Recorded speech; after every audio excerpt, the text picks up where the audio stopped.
Hey dreamers, back at it again with another video, and this time we're making seafood rice. Please use your seafood of choice for this video. I used shrimp, crab meat, and scallops, but you can use whatever sea animal you prefer for this video to make this recipe. Let's get started.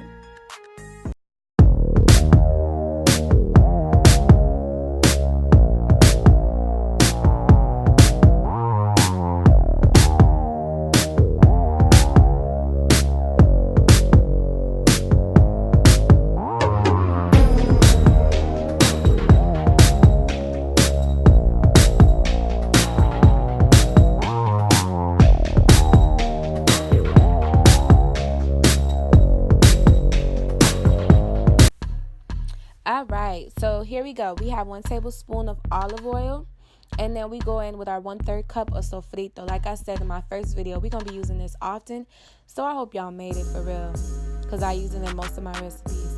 Now we go ahead with a paquetito de Sazon Goya, 1 packet, and we're going to use the whole packet, so go ahead and shake all the way and stir it all the way down. Make sure every inch of your rice has flavor. Now moving on to your Bouillon Cube or your Maggi Cube, go ahead and put that in there and shake that up. And last but not least, we're going to have 1/3 cup of tomato sauce, and I prefer Goya, the Goya brand, because I'm Hispanic, so I'm going to go with what I know. But I know Heinz makes one that's like 30 cents in Walmart, and Great Valley has their own tomato sauce brand too, so use what's affordable.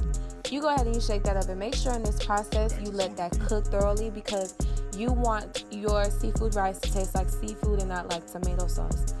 So before you add in your chicken broth, you want to make sure that that cooks. And for my chicken broth, I don't know if you can see, I use reduced sodium because, like I said, most of my recipes are the healthier alternative kinds, and we do want to consume less salt. And we go ahead and pour that all in. Let that boil a little bit before you go ahead and season it. Now, I made a mistake and edited out the part where I was putting Old Bay, but I do add Old Bay to my rice, and that is it sucks because that's the most important part of making seafood rice, to get that seafood flavor. But y'all be alright. Just make sure y'all add Old Bay seasoning when y'all make it, when y'all season it. I have here Cayenne Pepper. I'm shaking that up. Then I follow up with some pepper,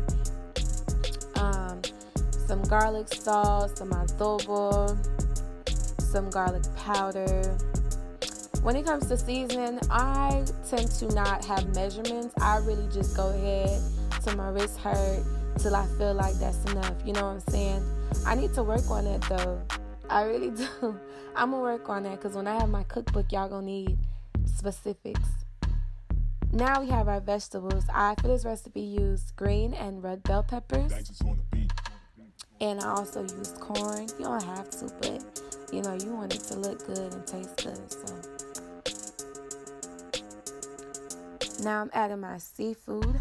And I cut my seafood up real small and smaller chunks, so that every bite you get a bite of some seafood. You feel me? So I have shrimp, scallops, and crab meat. And you go ahead and you stir that up. Now I'm adding 3 cups of parboiled rice, and parboiled rice is what you need for this to make rice, period. I like my parboiled rice because it already comes washed, and not only just washed, but it also is already pre-boiled, so your rice can never come sticky or never come hard. Like, it will always be nice and fluffy. And I do wash my rice when I make white rice, because white rice has that starch, but parboiled rice, you do not need to wash it. It's already been pre-boiled. Now, you let that steam until the water is absorbed, the water or the broth is absorbed and is covering over the rice. Well, not over the rice, under the rice, I'm sorry. That's when you know that it is ready to let steam. So you cover that up and you let steam on a lower heat for about 20 to 25 minutes.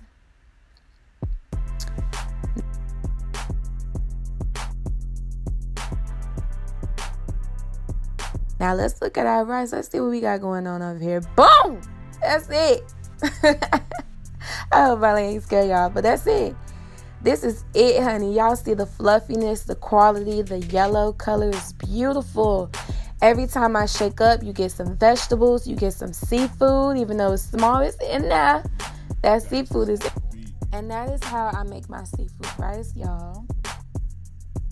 I wish the steam wouldn't cover the seafood, but it's in there. And the seafood has that yellow color as well, so it's kind of hard to see in the video. But in person, you'll see it and you'll taste it. But that's it, y'all. The next video I have will be my seafood mac, so please stay tuned. Like, share, subscribe, and follow me on all of my social media platforms. Thank you so much, and thanks for supporting.